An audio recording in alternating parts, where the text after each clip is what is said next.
তিস্তা নদীর পানি বৃদ্ধি এবং সেখানকার সবশেষ পরিস্থিতি জানাতে নীলফামারী থেকে যুক্ত হচ্ছেন সহকর্মী বিজয় কাজল।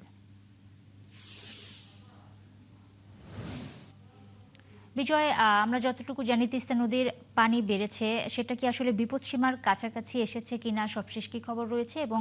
স্থানীয় লোকজনদেরকে কোনো ধরনের সতর্ক বার্তা দেওয়া হয়েছে কিনা প্রশাসনের পক্ষ থেকে?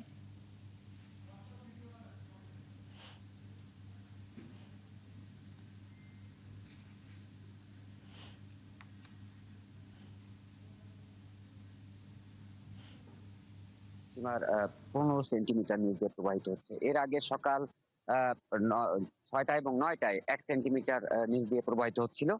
যেহেতু নদীর পানি কমছে, কারণ হচ্ছে যে আপনাকে আরেকটু জানিয়ে রাখি যে যেহেতু বর্ষা মৌসুম চলছে, সেই ক্ষেত্রে তিস্তার যে উৎপত্তি স্থল সিকিমে, সেখানে কিন্তু আপনার যে কোনো সময় বৃষ্টিপাত ঘটলেই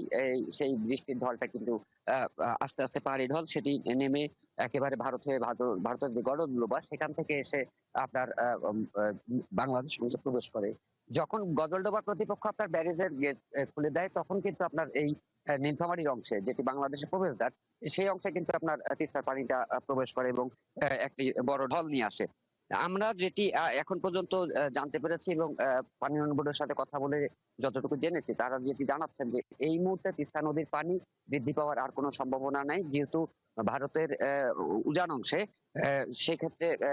বৃষ্টিপাত এবং উজানের ঢল এই মুহূর্তে আসা বন্ধ হয়েছে, যার কারণে কিন্তু তিস্তা নদীর পানি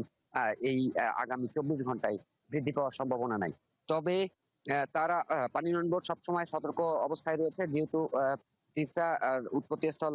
যে সিকিমে, সেখানে যেহেতু আপনার যে কোনো মুহূর্তে বৃষ্টিপাত হতে পারে, বা হলে সেখান থেকে যে পানির ঢলটা আসবে সেটি যাতে একেবারে বন্যার সৃষ্টি না হয়, সেই ক্ষেত্রে তারা কিন্তু আপনারা সবসময় পর্যবেক্ষণে থাকছেন, যেহেতু বর্ষাকাল। তো পানি উন্নয়ন বোর্ড আরেকটি বিষয় জানিয়েছে, সেটি হচ্ছে যে এই পানি